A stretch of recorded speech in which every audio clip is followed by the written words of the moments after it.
Waalaikumsalam warahmatullahi warahmatullahi wabarakatuh. wabarakatuh. Alhamdulillah Rabbil Alamin. Kita bisa Alhamdulillah. bertemu di siang ini. Nah, cuma karena ini bertemu, ya mestinya videonya on ya. Kalau off berarti videonya tidak. Kalau videonya tidak off berarti nggak bertemu gitu ya. Itu. Kan sebagai pengganti ya hoki kelihatan kan ya. Nah, jadi Anda nggak tidur kan ya. Nah, kalau videonya off itu saya khawatir Anda menghidupkan Google Meet terus Anda selonjoran tidur gitu ya. Nah, oke. Itu si Alif sambil glosor gitu ya. Ya, ya selamat bagi yang sudah tadi eh, menggunakan hak pilihnya ya untuk pilkada memilih pemimpin di daerahnya masing-masing. Ya, semoga niatan baik nanti membawa keberkahan ya. Yang penting sudah punya niatan baik. Ini tadi ya, saya cek baru 3 yang mengunggah draftnya ya. Ada yang sudah siap katanya kelompok 1 ini makalah sudah diunggah, personelnya juga lengkap. Ini ada Afifah, Fauki, kemudian Sekar, ya semuanya sudah ada ya. Nah, mungkin bisa dimulai dengan kelompok 1 ya nanti ya. Nah, nanti kalau memang nggak ada yang upload cuma 3 kelompok ya hari ini 3 saja lah kalau nggak ada makalahnya ya. Nah, itu ya. Nanti sisanya bisa pekan depan ya. Kita bisa menggunakan 2 kali pertemuan untuk presentasi ya. Nanti berikutnya tinggal finalisasi. Baik, saya kira kelompok 1 harusnya sudah siap ya dipresentasikan. Untuk yang lain bisa sambil melihat makalah dari kelompok 1 ya di si kejar sudah ada, bisa diambil, di-download. Nah, kemudian bisa dipakai sebagai rujukan. Mungkin Anda punya masukan, perbaikan untuk kelompok 1 atau mungkin pertanyaan yang ya tidak jelas ya. Oke, nanti pertanyaan maupun masukan kita fokuskan pada konten dari draft laporan kelompok 1 ya. Oke, silakan kelompok 1, Afifah, Fauki, dan Sekar. Assalamualaikum warahmatullahi wabarakatuh. Waalaikumsalam warahmatullahi wabarakatuh. Ya, alhamdulillah pada kesempatan di hari pilkada hari ini kita masih dipertemukan untuk membahas proyek sains dasar keberlanjutan. Oke, pada kesempatan kali ini kelompok 1 akan meneruskan presentasinya. Mohon maaf Pak, ini dilanjut dari awal atau lanjut dari yang bab 56 aja? Kalau memang bab 1 sampai bab 3 tidak ada perubahan, boleh langsung dilanjutkan dengan memaparkan hasil dan seterusnya gitu ya. Tapi kalau ada perubahan mungkin disampaikan ada perubahan apa di depan. Kan mungkin kemarin ada yang diubah atau gimana kan gitu ya. Nah, jadi yang bab 1 sampai bab 3 nggak harus disampaikan semuanya. Mungkin ada yang perlu perubahan gitu boleh. Kalau tidak ada perubahan bisa langsung masuk ke hasil dan seterusnya gitu ya. Gitu. Oke, dari penjelasan Pak Heri tadi, kami sedikit bukan perubahan tapi transformasi dari judul yang tadinya kami judul penyuluhan, sekarang kami lebih mengkerucut kepada kampanye kesehatan, yaitu meningkatkan pengetahuan tentang HIV dalam masyarakat untuk mewujudkan kesehatan dan kesejahteraan bersama. Ini sudah dibahas, oke, lanjut. Ini sudah dibahas di pekan kemarin, di pekan sebelumnya. Ini juga udah, ini sudah. Nah, ini our project kami berubah bertransformasi menjadi kampanye penyuluhan ke masyarakat yang lebih spesifik. Fokusnya masih sama tentang HIV atau AIDS. Nah, kampanye penyuluhan masyarakat program untuk memberikan informasi dan edukasi kepada masyarakat berbagai isu kesehatan termasuk HIV dan AIDS. Tujuan mengurangi penyakit menular untuk memperbaiki sanitasi, meningkatkan perilaku hidup sehat, dan membangun masyarakat yang sehat dan sejahtera. Fokusnya edukasi HIV atau AIDS dan pencegahannya. Kedua, peningkatan kesehatan, layanan kesehatan. Dan ketiga, pengurangan stigma terhadap ODHA. Komponen utamanya, edukasi HIV atau AIDS memberikan informasi yang akurat mengenai cara penularan HIV, pencegahan melalui penggunaan kondom, serta pentingnya tes HIV secara umum. Meningkatkan akses layanan kesehatan, mengedukasi masyarakat tentang layanan kesehatan yang tersedia seperti pengobatan, ARV, dan ODHA. Pengurangan stigma, kampanye untuk mengurangi stigma dan diskriminasi terhadap ODHA. Keempat, yaitu kolaborasi dengan organisasi lokal bekerja sama dengan NGO dan komunitas untuk menjangkau populasi yang lebih luas. Dampak positifnya sudah disampaikan di pekan kemarin. Rumusan masalah juga masih sama. Ini ada beberapa perubahan. Yang pertama, peningkatan kualitas hidup terhadap ODHA, meningkatkan akses perawatan medis yang dibutuhkan. Kedua, mengurangi infeksi baru, meningkatkan kesadaran masyarakat dapat mengurangi HIV. Ketiga, memperkuat sistem kesehatan, meningkatkan kemampuan sistem kesehatan dan menangani HIV. Masalahnya, stigma sosial terhadap ODHA menyebabkan diskriminasi dan menghalangi akses perawatan, akses terbatas ke layanan kesehatan, terutama di daerah terpencil untuk kelompok rentan seperti pengguna narkoba suntik dan pekerja seks. Ketiga, perilaku berisiko, kebiasaan yang meningkatkan risiko penularan HIV termasuk hubungan seksual tanpa perlindungan dan berbagi jarum suntik. Ini sudah dibahas pekan kemarin, ini juga sudah. Oke, tujuan proyek yang akan disampaikan oleh Afifah. Tujuan proyek yang pertama, mengidentifikasi penyebab penyakit menular, yaitu menggali faktor-faktor mikroorganisme yang berperan dalam penyebaran HIV.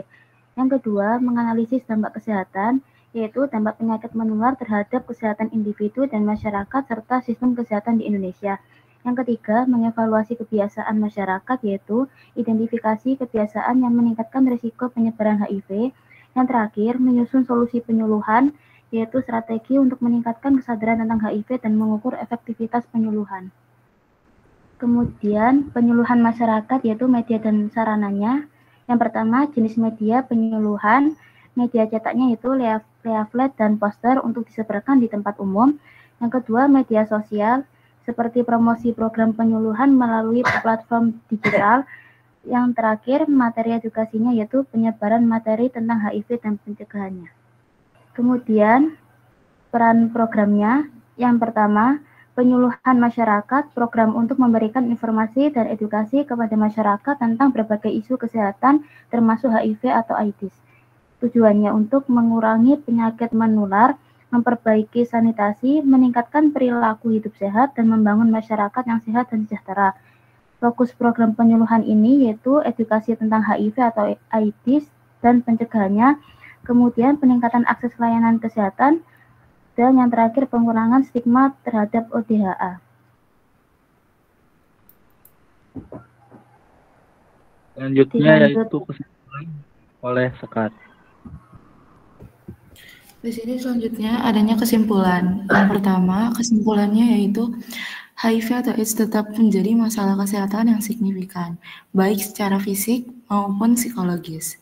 Yang kedua, penyuluhan masyarakat merupakan strategi yang efektif dalam meningkatkan pengetahuan, mengurangi stigma, dan meningkatkan akses layanan kesehatan.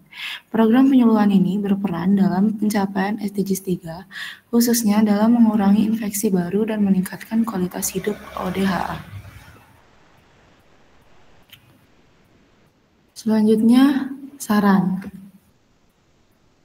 Di saran ini, adanya peningkatan kerjasama lintas sektor, yaitu pemerintah, organisasi non-pemerintah, atau NGO, dan masyarakat harus bersinergi untuk meningkatkan program pencegahan HIV. Edukasi berkelanjutannya, program penyuluhan rutin sangat penting untuk memperkuat kesadaran tentang HIV dan pencegahannya. Dan yang terakhir, penguatan akses layanan kesehatan, adanya pendekatan berbasis komunitas untuk menjaga kelompok rentan. Selanjutnya, saya kembalikan kepada Fauki. Oke, untuk leaflet dan poster kami sudah kami upload di Instagram kami, bisa di like ya. Itu salah satu apa ya? Hasil dari project kami mungkin. Hasil dari project mungkin. Salah satu projectnya. Yaitu kampanye kesehatan.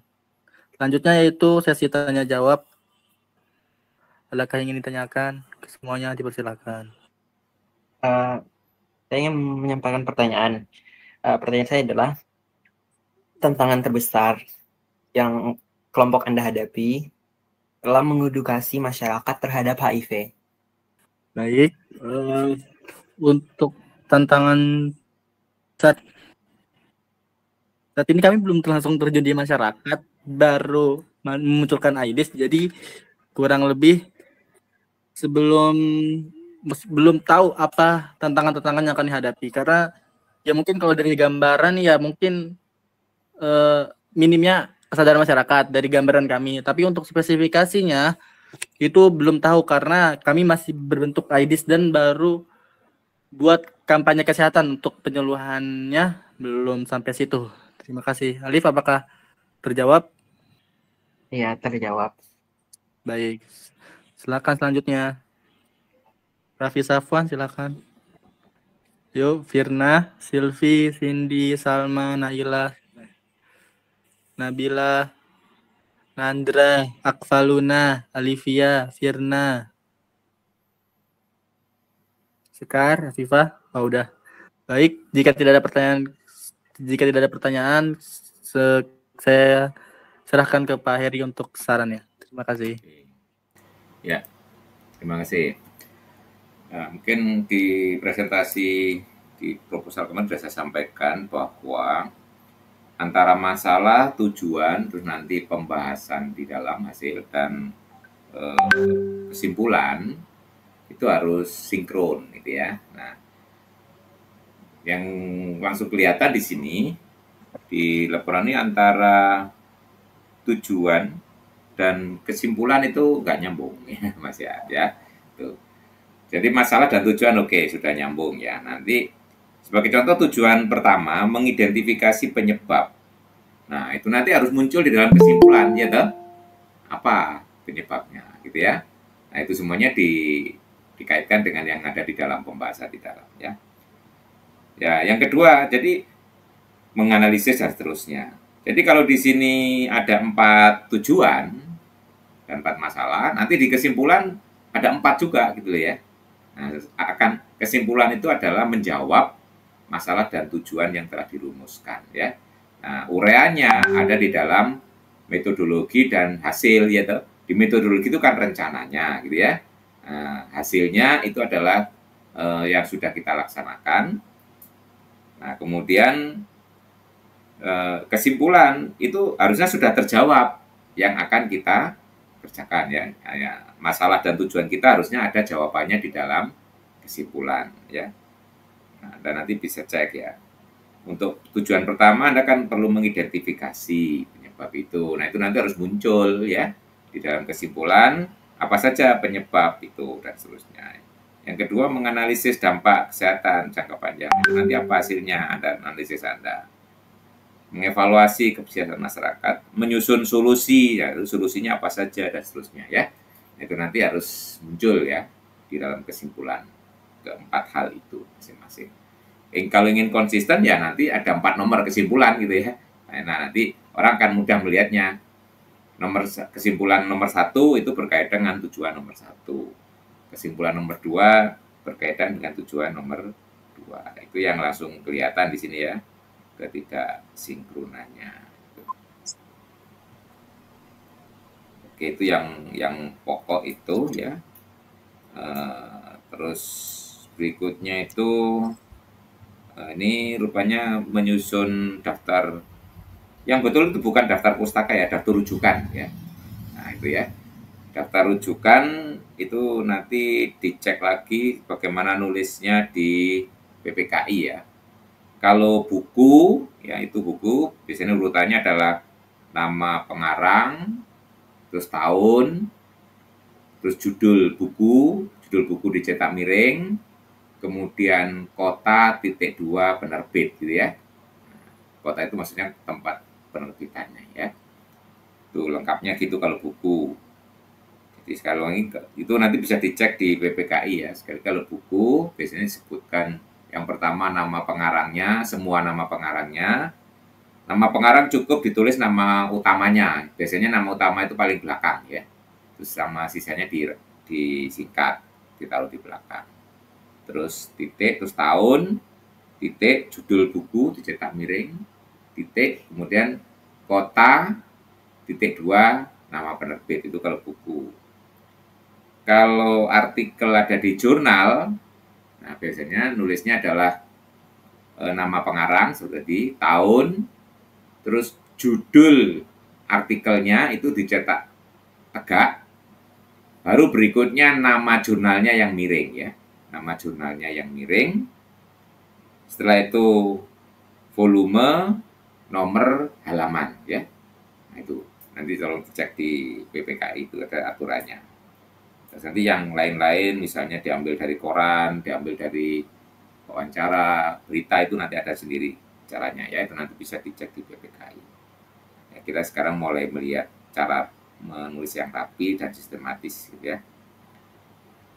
Nah, ini itu. Terus kemudian rupanya yang di hasil dan pembahasan itu masih kurang banyak ya. Karena itu berkaitan dengan 4 hal tadi. Nah, rupanya belum semuanya tercakup ya di dalam pembahasan ya. Ya saya kira itu masukan dari Pak Heri. Ya ini karena masih draft itu wajar, nanti harusnya direvisi lagi sehingga nanti laporan akhirnya menjadi lebih baik gitu ya. Saya kira itu untuk kelompok 1. Kalau ada yang perlu disampaikan lagi, kelompok 1. Terima kasih Pak Heri atas sarannya. Oke. Selamat bagi Anda yang bisa memilih hak suara Anda untuk selama 45 tahun ke depan. Yuk, bisa yuk tunjukkan jari tinta kalian. Tintanya. Dapat bonus Tintanya. dari ya. Biasanya kalau di toko kan ada diskon gitu ya menunjukkan tinta di jari. Ya, selamat atas hak Anda untuk memilih, untuk memimpin Anda selama 5 tahun ke depan. Kami dari kelompok 1, terima kasih atas segala perhatiannya. Thank you for attention, sorry all mistakes. Wassalamualaikum warahmatullahi wabarakatuh. Waalaikumsalam warahmatullahi wabarakatuh. Terima kasih untuk kelompok 1. Yang siap lagi nih saya lihat kelompok 4 ya.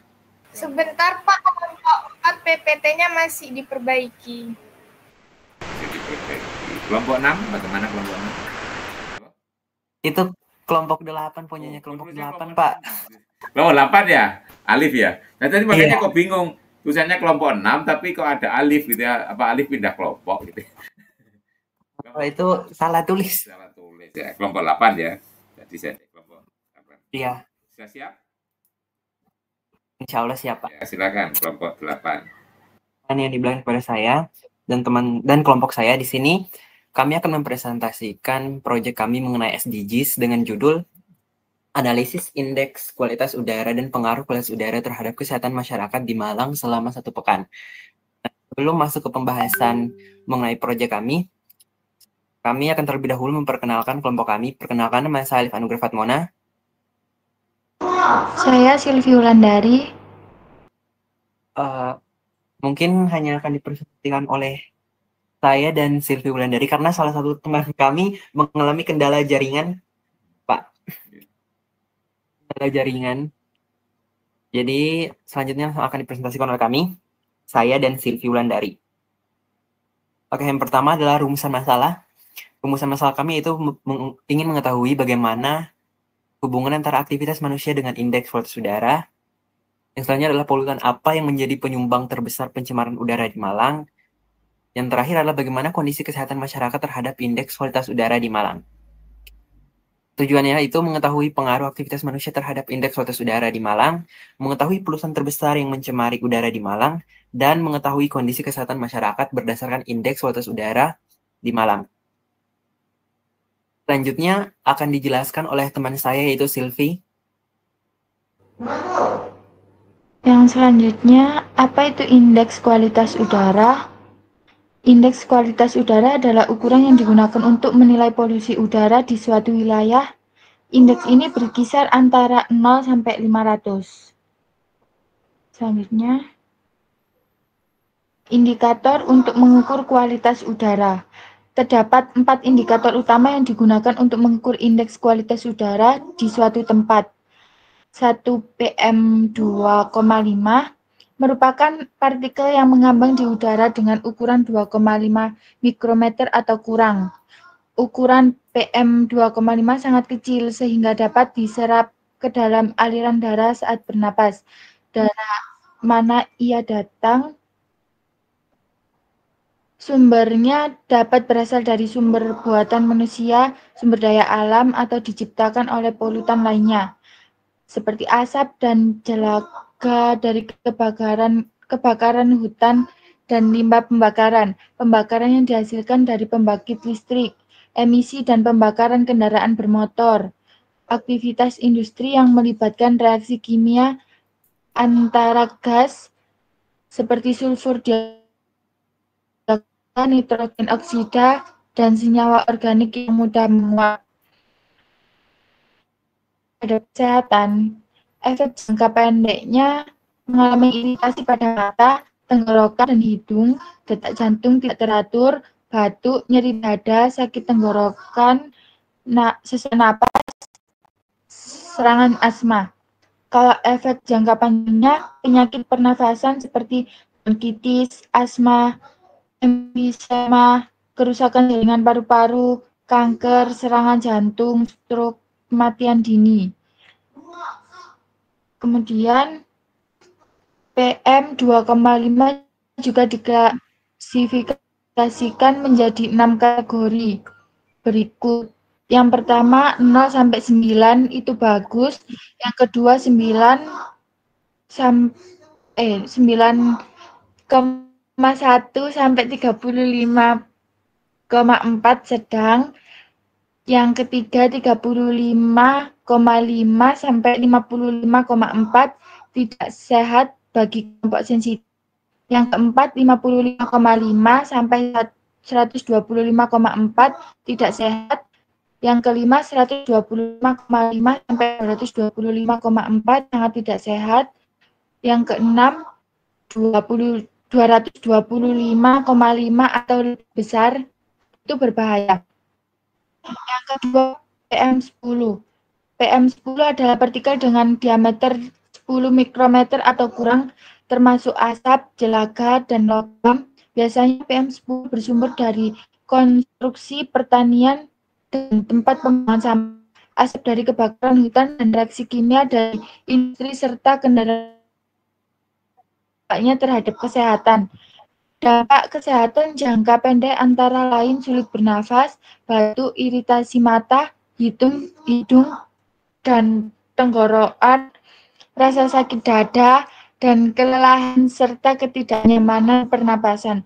Sedangkan efek jangka panjang seperti kerusakan jaringan paru-paru, kanker, asma, dan kematian dini kategori PM10 sebagai berikut. Yang pertama 0 sampai 50 baik, yang kedua 51 sampai 50 sedang, yang ketiga 151 sampai 150 tidak sehat, yang keempat 351 sampai 420 sangat tidak sehat, yang kelima lebih dari 420 sangat berbahaya. Kemudian dilanjutkan sama teman saya. Maaf karena teman saya tidak dapat masuk di Jimit, jadi karena kendala jaringan, jadi saya akan mengambil ahli. Yang ketiga adalah sulfur dioksida atau SO2. Sulfur dioksida adalah gas tidak berwarna. Gas ini termasuk dalam kelompok gas yang sangat reaktif yang dikenal sebagai oksida belerang. Mereka dengan mudah bereaksi bersama untuk membentuk senyawa berbahaya seperti asam sulfat, asam belerang, dan partikel sulfat. SO2 biasanya bersumber dari kegiatan industri yang menggunakan bahan yang mengandung belerang untuk menghasilkan listrik dan pembakaran bahan bakar kendaraan bermotor. Bagaimana ia dapat mempengaruhi kesan kita? Efek jangka panjang antara lain mengi, sesak dada, dan sesak napas. Maksudnya efek jangka pendeknya antara lain mengi, sesak dada, dan sesak napas. Sedangkan efek jangka panjangnya antara lain seperti penyakit pernafasan, perubahan dalam pertahanan paru-paru, dan peningkatan penyakit kardiovaskular.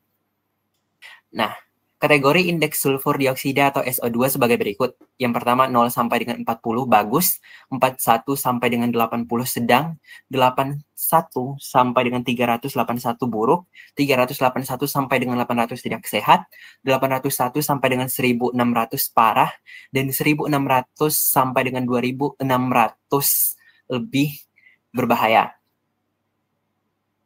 Itu ozon. Yang keempat ozon. Ozon atau O3 adalah gas tidak berwarna yang dibentuk oleh radiasi sinar matahari dan molekul oksigen. Ozon terdapat pada permukaan tanah dikenal sebagai ozon troposfer dan ozon stratosfer, yaitu lapisan ozon yang berada di atmosfer. Dari mana ozon berasal? Ozon adalah polutan sekunder yang berasal dari reaksi antara sinar matahari dan nitrogen oksida serta senyawa organik yang mudah menguap. Dampak dari paparan O3 antara lain nyeri dada, sesak napas, mendengus, dan batuk. Selanjutnya, kategori indeks kualitas udara. Nah, jadi AQI Air Quality Index atau kategori indeks kualitas udara ini dibedakan lagi menjadi 6 kategori, yaitu yang pertama 0 sampai dengan 50, yaitu baik, 51 sampai dengan 100, sedang, 101 sampai dengan 150, tidak sehat untuk kelompok sensitif, yaitu orang-orang yang memiliki kekebalan tubuh yang lemah dan ibu hamil serta anak-anak. Yang selanjutnya itu 151 sampai dengan 200 tidak sehat, 201 sampai dengan 300 sangat tidak sehat, dan lebih dari 301 itu berbahaya. Nah, ini adalah data indeks kualitas udara selama 1 pekan di Malang, di mana cenderung sedang berada pada indeks AQI yang sedang. Namun pada 2 hari terakhir, yaitu pada hari Jumat dan hari Sabtu, yaitu berada pada hari Sabtu dan hari Minggu, yaitu berada pada tanggal 23 dan 24 November, itu indeks kualitas udara itu mengalami peningkatan yang sangat pesat, sehingga mengakibatkan dari yang tadinya kategori sedang menjadi kategori tidak sehat bagi kelompok sensitif. Selanjutnya adalah pengaruh kualitas udara terhadap kesehatan, yang akan disampaikan oleh teman saya Silvi Wulandari. Pengaruh kualitas udara terhadap kesehatan. Dampak pencemaran udara terhadap kesehatan manusia dapat menyebabkan berbagai macam infeksi seperti infeksi saluran pernafasan akut dikarenakan kualitas udara yang tidak baik. Bagaimana dampak pencemaran udara? Berikut informasinya. Yang pertama, gangguan pernafasan.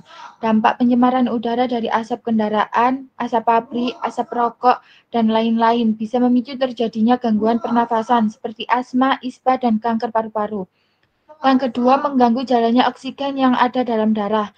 Bukan hanya saluran pernafasan, sistem peredaran darah juga dapat terganggu karena akibat dari polusi udara. Yang ketiga, meningkatkan risiko penyakit kardiovaskular. Pencemaran udara dapat meningkatkan risiko terkena penyakit kardiovaskular seperti penyakit jantung koroner, serangan jantung, dan stroke. Yang keempat, peningkatan risiko kanker. Pencemaran udara juga dapat meningkatkan risiko kanker paru-paru. Yang kelima, gangguan sistem kekebalan tubuh. Paparan udara dapat merusak sistem kekebalan tubuh dan melemahkan kemampuan tubuh untuk melawan infeksi penyakit. Ini adalah data kondisi kesehatan masyarakat di Malang. Jadi kita itu melakukan semacam survei kecil-kecilan, di mana itu terdapat 45 responden yang bervariasi bervariasi lamanya mereka tinggal di Malang. Ada yang 1 tahun, 5 bulan, 19 tahun, dan lain-lain. Selanjutnya adalah, ini dia datanya, bagaimana Anda menilai kualitas udara di Malang? Nah, 48% dari responden itu menyatakan bahwa kualitas udara di Malang itu cenderung baik, dan 35%-nya menganggap sedang. Nah, di sini dalam 1 minggu terakhir, seberapa sering Anda mengalami gangguan kesehatan yang menurut Anda dipengaruhi oleh kualitas udara? Nah, 60% itu tidak mengalami gangguan kesehatan sama sekali, karena memang rata-rata kualitas udara di Malang itu cenderung pada indeks yang sedang, kecuali pada 3 hari terakhir yang mengalami lonjakan. Sedangkan 28% lainnya itu mengatakan 1-2 kali mengalami gangguan kesehatan, gangguan kesehatan yang dipengaruhi oleh kualitas udara. Selanjutnya adalah, dalam 1 minggu terakhir, seberapa sering Anda mengalami gangguan kesehatan yang menurut Anda dipengaruhi oleh kualitas udara? Oh, sama. Selanjutnya, apakah Anda atau anggota keluarga Anda pernah mengalami gangguan kesehatan? Nah, selama 1 pekan ini yang dipengaruhi oleh indeks kualitas udara, nah 66% itu menyatakan tidak pernah mengalami, sedangkan 11% itu menyatakan mengalami sesak napas, 22%-nya batuk, serta 8%-nya itu iritasi mata. Selanjutnya adalah, faktor apa yang mempengaruhi kualitas udara di wilayah Anda? Nah, 84% itu menyatakan bahwa aktivitas kendaraan bermotor itu merupakan penyumbang atau aktivitas yang menghasilkan polusi udara di wilayah mereka. Selanjutnya adalah solusi untuk menurunkan polusi udara yang akan disampaikan oleh teman saya, Sylvie. Solusi untuk menurunkan polusi udara. Yang pertama, promosikan transportasi ramah lingkungan seperti kendaraan listrik. Yang kedua, peningkatan infrastruktur hijau seperti membangun lebih banyak taman kota, taman hijau, dan area terbuka lainnya. Yang ketiga, penggunaan energi bersih. Yang keempat, pengendalian emisi industri. Yang kelima, penyuluhan dan kesadaran masyarakat. Yang keenam, pengawasan lingkungan yang ketat. Ketujuh, menanam pohon. Yang terakhir, mendaur ulang sampah. Selanjutnya, jadi kesimpulannya, dapat disimpulkan bahwa indeks kualitas udara adalah ukuran yang digunakan untuk menentukan tingkat kualitas udara di suatu wilayah. Terdapat 4 indikator yang digunakan AKI untuk menentukan kualitas udara di suatu daerah, antara lain PM2,5, PM10, SO2, dan O3. Kualitas udara di Kota Malang selama 1 pekan cenderung sedang, namun pada 2 hari terakhir mengalami lonjakan menjadi tidak sehat bagi kelompok sensitif. Kualitas udara juga mempengaruhi kesehatan masyarakat, antara lain seperti gangguan pernafasan, peningkatan risiko kanker, dan gangguan sistem kekebalan tubuh. Untuk menurunkan tingkat polusi udara dapat dilakukan beberapa cara, antara lain seperti menanam pohon, penggunaan energi bersih, pendauran ulang sampah, dan edukasi kepada masyarakat. Oke, selanjutnya mungkin sesi Q&A. Apakah dari teman-teman ada yang ingin mengajukan pertanyaan atau memberikan saran serta tanggapannya terhadap hasil proyek SDGs kami? Pada teman-teman dipersilahkan. Silakan, mungkin ada yang perlu bertanya atau memberikan saran, masukan kepada kelompok 8. Kalau tidak ada, mungkin langsung saja ke saran dari Pak Heri. Ini juga hampir sama dengan kelompok 1 tadi ya. Di kesimpulan disinkronkan dengan masalah dan tujuan gitu ya. Nah, jadi di situ tadi saya lihat kesimpulannya masih belum terlalu sinkron dengan permasalahannya ya. Yang disampaikan. Cuma di makalahnya memang belum selesai ya, Alif ya. Iya Pak. Ya. Pak, belum selesai. Ya, saya tadi menyimak kesimpulannya dari yang dipresentasikan itu masih belum sinkron persis dengan tujuannya ya. Jadi di situ Anda kan punya 3 tujuan. Itu nanti jawabnya harus muncul 3 jawaban di kesimpulan itu ya. Nah, itu Kesimpulan. Wah, dan nanti Baik, Pak. tercermin juga di dalam pembahasan di dalam ya. Cuma kesimpulan itu kan ringkasannya ya. Nah, nanti penjelasannya secara panjang lebar itu kan di pembahasan hasil itu ya. Hasilnya itu biasanya di situ. Ya. Itu yang utama. Ini karena belum selesai makalahnya, jadi belum banyak komentar karena ya. Tapi memang apa? Sepenting sudah ada progres ya. Nah, ini artinya kan sudah ada progres dibandingkan kemarin kan sampai bab 3. Nah, ini sudah walaupun belum selesai sudah ada bab-bab berikutnya gitu ya. Nah, progres penulisan mungkin nanti sambil melengkapi, nah sambil membenahi sekalian gitu ya. Sehingga nanti 2 pekan lagi harapannya memang sudah siap ya. Itu yang dari kelompok 8 ya. Terutama di sini belum kelihatan rujukannya ya, nanti saya tadi akan mengecek rujukannya belum muncul juga di sini ya, itu nanti seperti kelompok 1 tadi nanti yang tepat menuliskan rujukan ya, tadi sudah disampaikan bagaimana cara menulis rujukan. Nanti kalau kurang paham lagi ya silakan dibaca, dilihat di PPKI gitu ya. Nah, itu semuanya tertulis di sana ya, Pak. Baik, kelompok 8 ada yang disampaikan lagi? Terima kasih atas saran dan tanggapannya dari Pak Heri. Nanti akan diimplementasikan ke dalam laporan proyek kami. Karena tidak ada yang bertanya lagi, jadi saya akan mengakhiri diskusi kami pada siang hari ini. Mohon maaf yang sebesar-besarnya atas kekurangan kelompok kami. Akhir kata, wassalamualaikum warahmatullahi wabarakatuh. Waalaikumsalam warahmatullahi wabarakatuh. Oke, baik, terima kasih kelompok 8. Kelompok 4. Waalaikumsalam warahmatullahi wabarakatuh. Assalamualaikum warahmatullahi wabarakatuh. Waalaikumsalam warahmatullahi wabarakatuh. Mohon izin untuk meminta waktunya. Kami dari kelompok 4 ingin mempresentasikan hasil dari proyek kami.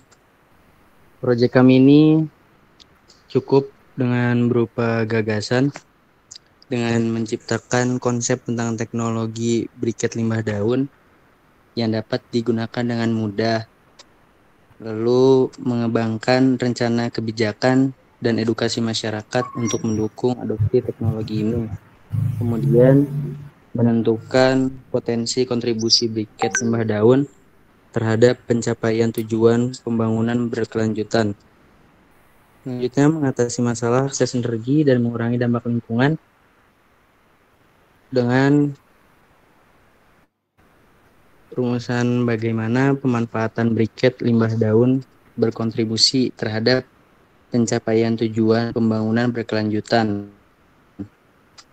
Selanjutnya ada apa saja prosedur dan inovasi yang diperlukan untuk menghasilkan briket dari limbah daun secara efektif dan ramah lingkungan. Lalu ada apa saja hambatan dan kesulitan yang dihadapi saat menggunakan teknologi briket limbah daun ini. Selanjutnya bisa dipaparkan oleh rekan saya. Selanjutnya, mewujudkan tujuan target sesuai dengan tujuan pembangunan ekonomi lokal dengan meningkatkan akses energi yang lebih murah dan ramah lingkungan. Briket limbah daun dapat membantu meningkatkan kualitas hidup masyarakat. Yang kedua, pembuatan briket dari limbah daun melibatkan beberapa langkah seperti mengumpulkan daun kering, mengeringkannya, menggilingnya, dan memadatkannya. Pengeringan dilakukan untuk mengurangi jumlah air dalam daun sehingga proses pembakaran menjadi lebih efektif. Setelah daun kering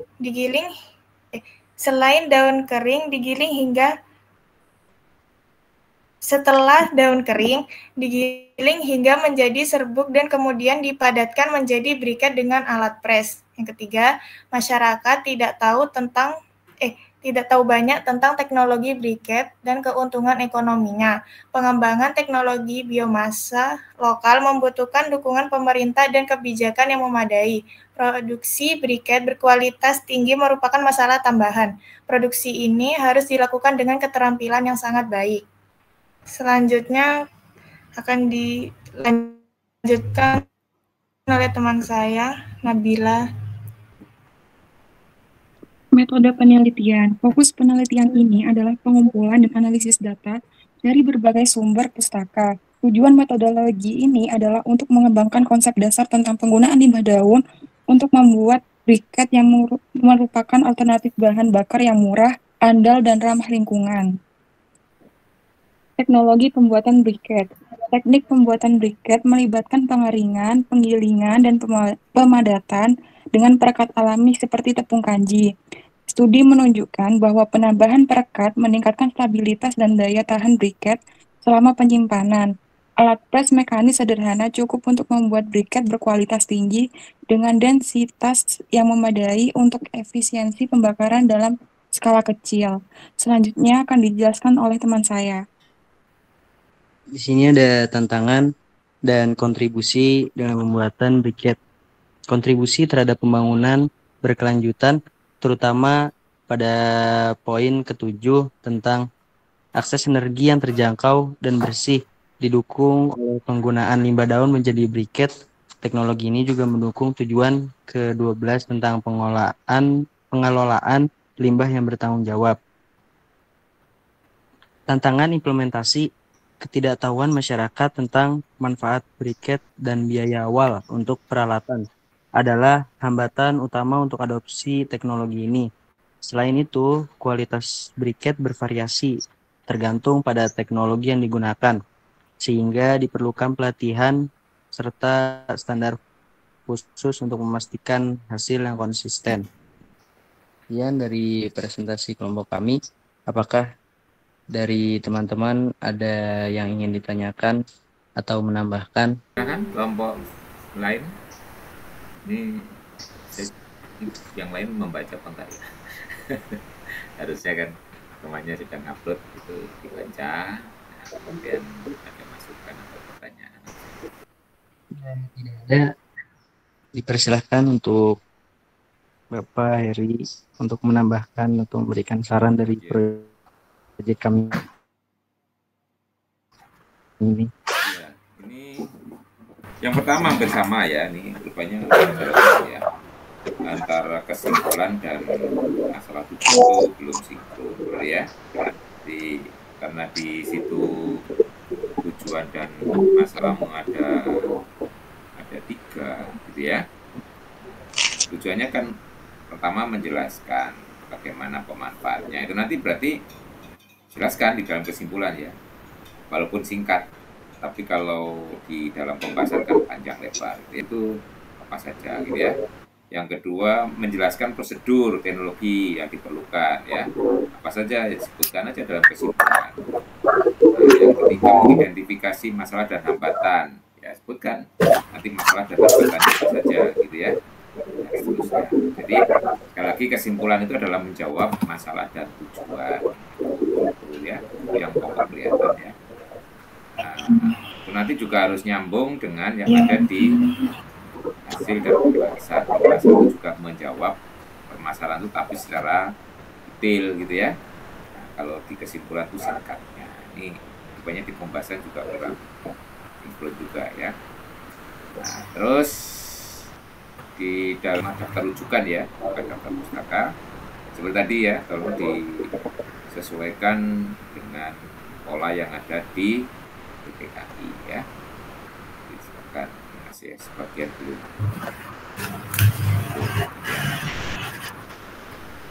Oke, itu Mas, saya kira masukan dari Pak Heri. Kelompok 4 masih ada lagi yang perlu disampaikan?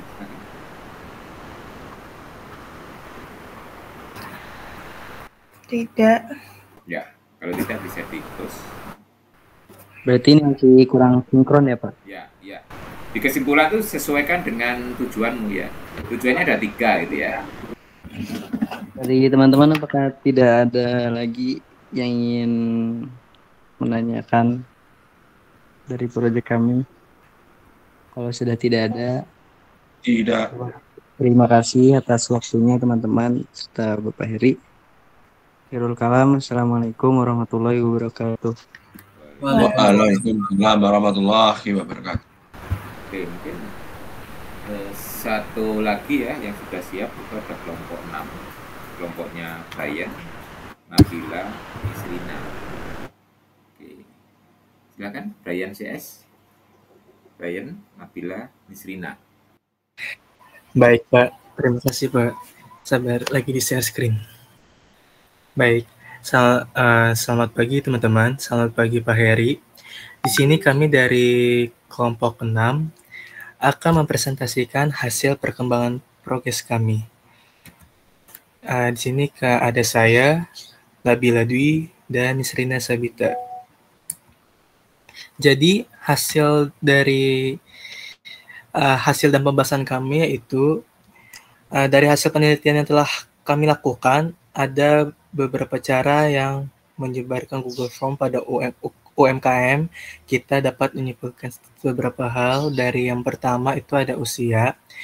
Di sini kita bisa melihat bahwa banyak yang mengisi kuesioner kami.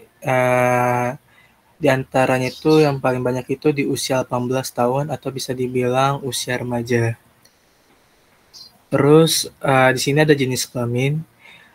Jenis kelamin dari hasil analisis yang dapat kami simpulkan, perempuan lebih banyak mengisi kuesioner UMKM ini dibandingkan laki-laki. Terus di sini kita ada pertanyaan umum tentang usaha. Yang pertama itu apa jenis usaha yang Anda jalankan? Nah, dari diagram di atas dapat kami simpulkan bahwa kebanyakan orang yang mengisi kuesioner kita adalah orang yang memiliki usaha kecil. Terus yang kedua, seberapa lama sih usaha Anda telah beroperasi? Nah, dari hasil analisis terhadap pertanyaan mengenai durasi operasional usaha menunjukkan bahwa mayoritas responden, yaitu sekitar 54,5%, mengindikasikan bahwa usaha mereka telah beroperasi kurang dari 1 tahun. Sementara itu, 18,2 responden lainnya melaporkan bahwa usaha mereka telah beroperasi selama lebih dari 1-3 tahun dan lebih dari 5 tahun, dan 9,1% lainnya menunjukkan bahwa usaha mereka berjalan sekitar 3-5 tahun. Data ini menggambarkan bahwa banyak pelaku usaha yang baru memulai kegiatan bisnis mereka dalam periode waktu yang relatif singkat. Terus yang selanjutnya itu adalah pertanyaan tentang strategi berkelanjutan. Di sini, apakah Anda menerapkan praktik berkelanjutan dalam usaha Anda? Nah, hasil analisis terhadap pertanyaan mengenai penerapan praktik yang berkelanjutan dalam usaha menunjukkan bahwa seluruh responden, yaitu 100%, iya, menyatakan bahwa mereka menerapkan praktik berkelanjutan dalam kegiatan usaha mereka. Temuan ini mencerminkan komitmen yang kuat daripada pelaku usaha terhadap keberlanjutan lingkungan dan tanggung jawab sosial. Terus di sini, jika iya, praktik yang berkelanjutan apa yang Anda terapkan? Nah, dari hasil analisis yang kita bisa lihat terhadap pertanyaan ini mengenai praktik berkelanjutan yang diterapkan oleh responden, menunjukkan bahwa 45,5% dari mereka memilih penggunaan bahan baku ramah lingkungan sebagai praktik utama yang diterapkan. Selain itu, 27,3% responden menyatakan bahwa mereka fokus pada pengurangan limbah dalam operasional usaha mereka. Sebanyak 18,2% responden mencantumkan praktik lain yang tidak terdefinisi secara spesifik, sementara 9,1% responden melaporkan penggunaan energi terbarukan sebagai salah satu praktik yang berkelanjutan, sehingga berkelanjutan yang mereka terapkan. Nah, selanjutnya akan dilanjutkan oleh teman saya, Nabila Dwi. Selanjutnya ada pertanyaan mengenai seberapa penting kolaborasi dengan pihak lain dalam menerapkan strategi berkelanjutan.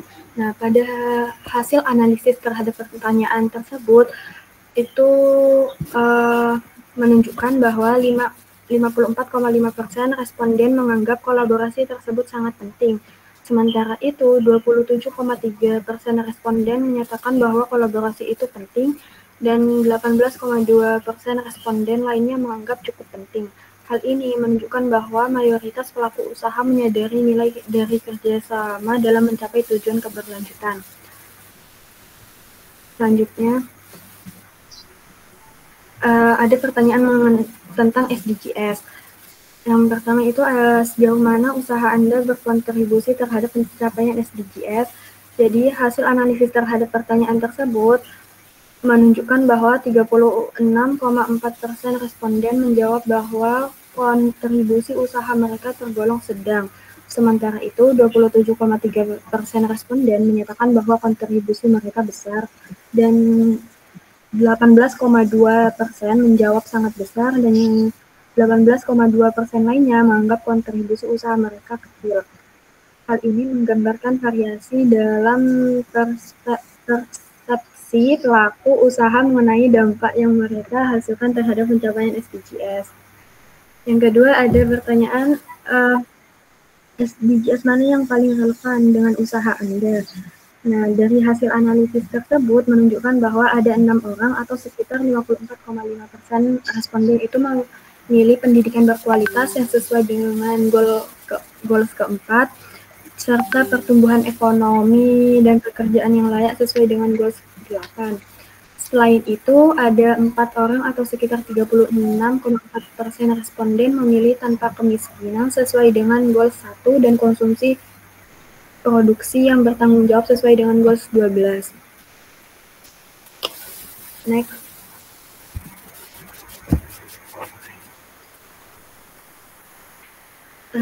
Selanjutnya ada pertanyaan penutup, yaitu apa tantangan terbesar yang Anda hadapi dalam menerapkan strategi berkelanjutan. Dari hasil analisis terhadap pertanyaan tersebut menunjukkan bahwa 54,4% responden menjawab akses terbatas ke sumber daya finansial. Selain itu, 27,3% responden menyatakan bahwa kurangnya pengetahuan atau keterampilan merupakan tantangan utama, dan 18,2% lainnya mengidentifikasi ketidakpastian pasar sebagai tantangan terbesar. Hal ini menunjukkan kompleksitas dan varietas tantangan yang dihadapi oleh pelaku usaha saat menerapkan strategi berkelanjutan. Next. Jadi kesimpulannya, hasil analisis kuesioner menunjukkan bahwa mayoritas responden adalah remaja berusia 18 tahun dengan partisipasi perempuan yang lebih dominan. Sebagai besar responden memiliki usaha kecil dan baru memulai kegiatan bisnis mereka. Semua responden menerapkan praktik kolaborasi dengan pihak lain juga dianggap penting oleh mayoritas responden.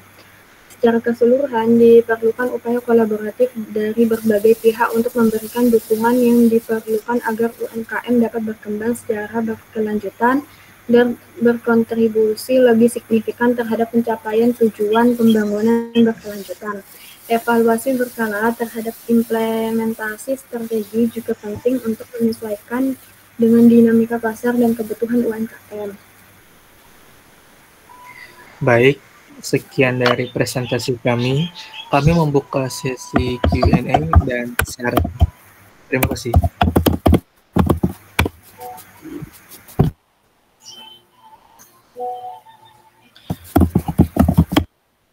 Permisi Pak Heri, maaf sebelumnya Bita nggak bisa join Pak. Kenapa? Kayaknya ada kendala. Nggak tahu. Bita nggak bisa join, ada kendala gitu Pak. Silakan dari yang lain, mungkin ada pertanyaan atau saran untuk kelompok 6. Apakah ada pertanyaan teman-teman? Jika tidak ada, bisa lanjut ke saran dari Pak Heri. Iya, ini Alif itu present. Silakan Alif, terima kasih. Oh Alif. Ya Alif, kenapa Alif? Dari hasil PPT kalian itu kalian nggak menjelaskan praktik yang berkelanjutan dalam hal ini UMKM ini. Nah, saya mau tanya apa sih yang dimaksud dengan praktik berkelanjutan? Oke. Jadi pertanyaan Alif kan apa sih itu yang dinamakan praktik berkelanjutan? Jadi, praktik berkelanjutan atau sustainable practice adalah pendekatan atau tindakan yang dilakukan untuk memenuhi kebutuhan saat ini tanpa mengorbankan kemampuan generasi mendatang dalam memenuhi kebutuhan mereka. Biasanya sih konsep kayak gini tuh penggunanya tuh sumber daya secara bijaksana, perlindungan yang lingkungan, dan memperhatikan keseimbangan antara aspek ekonomi, sosial, dan lingkungan. Sekian, itu Liv. Enggak, maksudnya praktik yang berkelanjutan sini dengan hubungannya dengan itu UMKM kalian ini yang kalian jelaskan gitu. Kan kalian jelaskan tentang UMKM kan? Nah, praktik yang berkelanjutan dalam UMKM itu seperti apa? Baik.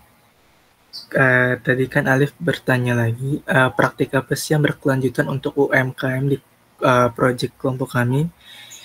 Itu tuh, Alif bisa diulang nggak pertanyaannya tadi? Nah, pertanyaan saya itu praktik berkelanjutan hubungannya dengan UMKM itu apa dan bagaimana UMKM itu UMKM yang menerapkan praktik berkelanjutan itu seperti apa gitu? Nanti dari pertanyaan aku. Karena tadi kalian itu nggak menjelaskan tentang praktik yang berkelanjutan itu seperti apa, dalam UMKM itu seperti apa praktik berkelanjutannya gitu. Yang kalian fokuskan itu hanya hasil dari survei kalian. Nggak ada pendahuluannya gitu, kayak UMKM itu apa, praktik UMKM itu seperti apa, praktik berkelanjutan itu seperti apa, nggak ada yang kayak gitu. Kayak pengen tahu aja sih. Oke. Tadi kan hubungan praktik berkelanjutan sama UKM itu apa aja sih? Jadi yang dari hasil yang kami cari, kalau dengan menerapkan praktik yang berkelanjutan dengan menerapkan praktik yang berkelanjutan, UMKM itu bisa dapat mengurangi dampak lingkungan. Ya, contohnya pengurangan limbah dan jejak karbon melalui produksi ramah lingkungan. Terus bisa memenuhi kebutuhan konsumen yang modern seperti apa sih? Ada pasar global dan lokal, semakin menuntut produk yang etis dan ramah lingkungan. Terus yang terakhir itu mendukung keberlanjutan sosial. Maksudnya itu adalah dengan memberdayakan tenaga kerja lokal dan memestaikan kesejahteraan mereka. Terima kasih. Itu Liv. Oke, udah pas. Baik. Ada yang mau bertanya lagi? Jika tidak ada pertanyaan, bisa langsung saran dari Pak Heri. Ini setelah saya baca rumusan masalah dan tujuan tuh masih masih belum disinkronkan ya. Nah, kalau kita lihat masalah pertama itu kan apa peran teknologi dan inovasi dalam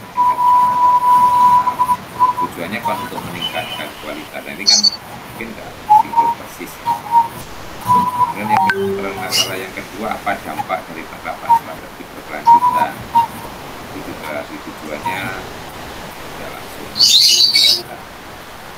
Yang ketiga, apa saja hambatan utama? Ya, tujuan yang ketiga untuk memfasilitasi. Nah, ini kan sebenarnya kalau sebagai contoh, kalau apa saja hambatan utama, nah nanti di tujuan ketiga ya untuk mengidentifikasi dengan ya diperiksa kembali antara rumusan masalah dan tujuan. Nah, karena kalau ini nggak pas, nanti di kesimpulan juga membingungkan ya. Karena di kesimpulan itu kan menjawab rumusan masalah dan tujuan ya. Jadi akan kelihatan ya.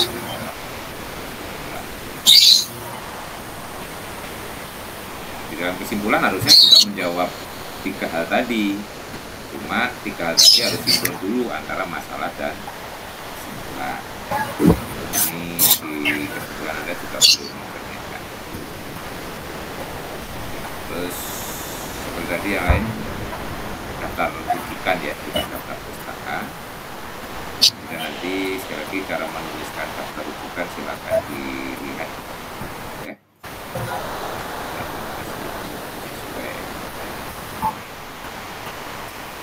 Yang penting nanti terus utama di sini yang harus sinkron kelihatan, langsung kelihatan itu adalah masalah, tujuan, dan kesimpulan itu langsung bisa dilihat biasanya ya. Orang pertama tertarik lihatnya, nanti kalau kurang jelas harus baca. Oke, baik, itu masukan dari Pak Edi, semoga nanti lebih baik ya Bu. Oke, ada yang disampaikan. Oke, baik.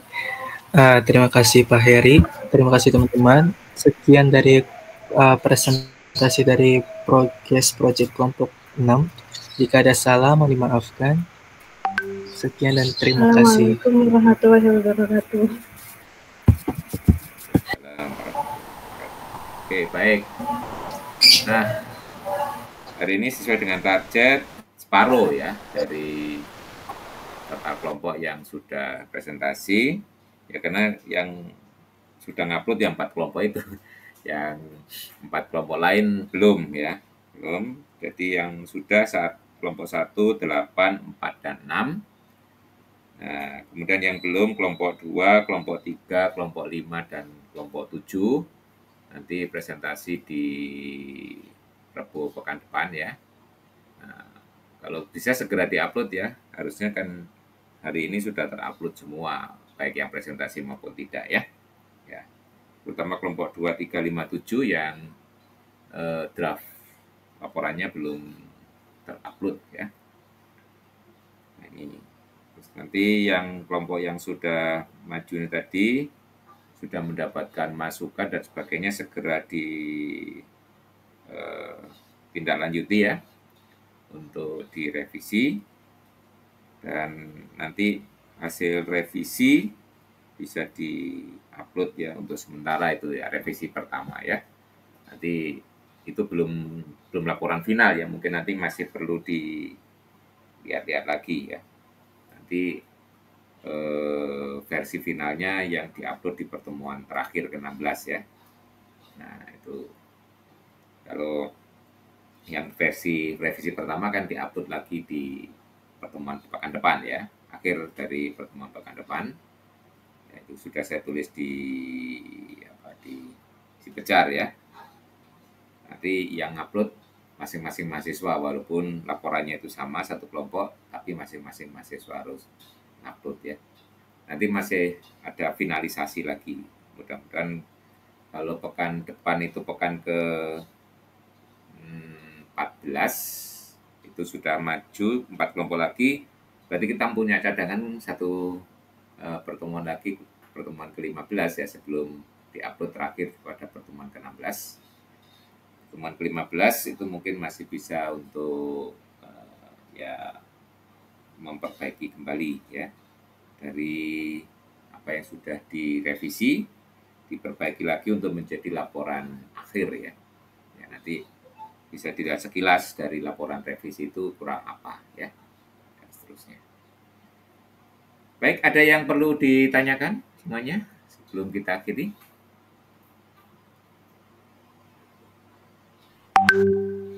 Oke, mudah-mudahan cukup jelas dengan yang Pak Eri sampaikan, dan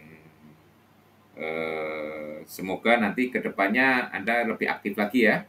Jadi sebelum temannya presentasi bisa dilihat lagi, di-download makalah temannya, dibaca, mungkin punya masukan, saran, atau pertanyaan. Itu nanti bisa, diskusinya bisa lebih hidup gitu ya. Jangan hanya yang ngomong yang presentasi aja, nanti yang lain kan juga bisa berkontribusi ya, sehingga ada interaksi ya. Kita latihan berdiskusi, berinteraksi. Jadi yang kelihatan respon kan Alif aja ya kelihatannya, yang lainnya nggak ada respon dari presentasi kelompok-kelompok yang lain. Oke, saya kira cukup ya pertemuan hari ini. Semoga masih tetap semangat ya, sudah pertemuan ke-13 ya, tinggal 3 kali lagi kuliah kita. Semoga Anda juga masih diberi kesehatan ya, dan sehingga bisa melaksanakan tugas-tugas terutama yang berkaitan dengan perkuliahan kita dan yang lain-lainnya. Oke, kita ketemu lagi Rabu pekan depan tatap muka ya, insya Allah. Assalamualaikum warahmatullahi wabarakatuh. Waalaikumsalam warahmatullahi wabarakatuh. Terima kasih Pak.